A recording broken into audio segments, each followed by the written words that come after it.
Hello everybody, welcome to the Pak forex academy. मैं हूं मोहम्मद ज़ुबैर सुल्तान और आप देख रहे हैं Pak forex academy YouTube channel या फेसबुक पेज। आज के इस mid week forex forecast analysis के अंदर मैं आप लोगों को वेलकम करता हूं। सबसे पहले हम स्टार्ट करते हैं करेंसीज पे एनालिसिस से, जिसमें प्रीवियसली हमने ये एनालिसिस किया था कि AUD USD अपने हायर टाइम फ्रेम के मुताबिक बाय साइड के ऊपर मौजूद लिक्विडिटी को हंट करने जा रहा है और यहाँ से एक इम्बैलेंस को कवर करेगा। अब यहाँ पे बाय साइड के ऊपर लिक्विडिटी हंटिंग के बाद now what will be the next target. यहाँ हमारे पास ये लोअर साइड की जो लिक्विडिटी एरियाज हैं इनको मार्केट ने क्लीन करना है, बट उससे पहले यहाँ पे मार्केट थोड़ा सा आपको जिगजैग मूव देगी बाय साइड के ऊपर और फिर उसके बाद सेल साइड पे मूव आएगा। तो लिहाजा ऑस्ट्रेलियन डॉलर को आप अभी थोड़ी देर के लिए इसको बाइंग में देखेंगे और फिर उसके बाद ये सेल साइड पे जितनी भी लिक्विडिटी पड़ी है इसको उठाने आएगा। अगर हम इसका यहाँ पे सप्लाई एंड डिमांड से रिलेटेड एनालिसिस करें, यहाँ पे हम यूज़ करते हैं cumulative delta plus. Cumulative delta plus हमें यहाँ पे इंफॉर्मेशन ये दे रहा है कि market for a certain time यहाँ पे कंसोलिडेशन का शिकार होने जा रही है, क्योंकि डिमांड डिक्रीजिंग है और उसके साथ साथ सप्लाई भी डिक्रीजिंग है। तो आपको थोड़ी देर के लिए मार्केट में यहाँ पे कंसोलिडेशन नज़र आएगी और फिर उसके बाद मार्केट यहाँ पे एक ट्रेंड पकड़ेगी किसी न किसी मेजर न्यूज़ को लेके। आगे बढ़ते हैं। नेक्स्ट हमारे पास है जी यूरो यूएसडी। यूरो यूएसडी का सेम क्राइटेरिया पे जब हम एनालिसिस परफॉर्म करते हैं तो यूरो यूएसडी में भी हमें यहाँ पे डिमांड डिक्रीजिंग और सप्लाई भी यहाँ पे डिक्रीजिंग, तो इट्स अ साइन कि मार्केट जो है यहाँ पे कंसोलिडेट करने वाली है। अगर आप इसको छोटे टाइम फ्रेम पे देखें, लाइक M15 पे देखें, तो यहाँ हमें नज़र ये आ रहा है कि मार्केट में ओवरऑल सप्लाई थोड़ी सी डोमिनेंट है बनिस्बत डिमांड के। सो दैट्स वाई मार्केट को आप फॉर द शॉर्टर टाइम यहाँ पे सेलिंग में देख सकते हैं। बाइंग सिनेरियो यहाँ पे आपके लिए वीक रहेगा। मार्केट को आप सेलिंग सिनेरियो में लोअर साइड की लिक्विडिटी ये उठाते देख सकते हैं। उसके बाद लोअर साइड पे आपके पास ये लिक्विडिटी पड़ी है, तो market in the shorter term जो है वो सेल में है और इन द लॉन्गर टर्म जो है वो कंसोलिडेशन करने वाली है।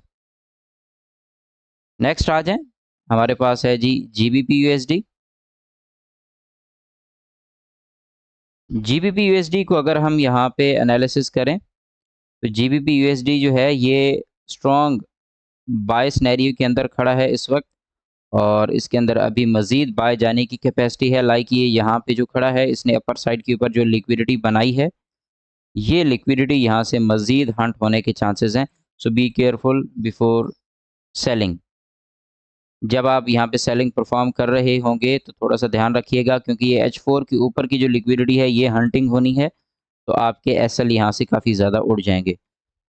लोअर टाइम फ्रेम के ऊपर अगर हम इसको देखते हैं हायर टाइम फ्रेम में, तो यहाँ पे सप्लाई की मिकदार थोड़ी सी ज़्यादा है। M15 में देखते हैं, लेट्स सी ये हमें क्या इन्फॉर्मेशन दे रहा है। तो M15 के अंदर यहाँ पे ये हमें इनिशियली इस एरिया की लिक्विडिटी क्लियर करता दिख रहा है GBP USD, और उसके बाद मार्केट कुछ इस जोन के अंदर यहाँ से आपको वापस पुल बैक दे सकती है।